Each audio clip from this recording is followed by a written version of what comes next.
In the early 1980s, the CIA of the United States government flooded black neighborhoods with crack cocaine. This is the topic that I've been wanting to talk about for a while now. This is going to be both for my community and white people. You know, the ones that say racism doesn't exist. First off, you have to understand that crack was pushed into our communities to keep us from succeeding. But it's the fact that black people were thrown in jail left and right. There are still black people today, y'all, from the 80s, the 90s, who are still doing time in the pen for petty marijuana charges.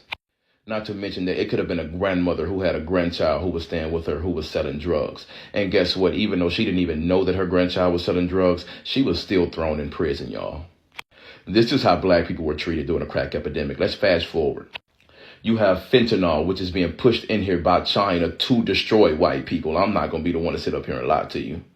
And let's not forget that when black people were going through the crack epidemic back in the 80s, they were all criminals who needed to be thrown in jail. But today, when fentanyl is affecting mostly a certain demographic of people's community, oh, little Timmy had a hard life. His parents neglected him. Nah, little Timmy is a criminal that needs to be thrown in jail, just like black people during the crack epidemic. Not to mention, you got people out here walking around with Narcan to save their people. And if you can't see it, I'm not going to even try to make you see it.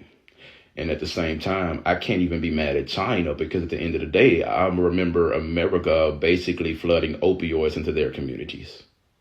It kind of seems like everything you try to do to everybody else as a nation is starting to come back to haunt you. And that's it.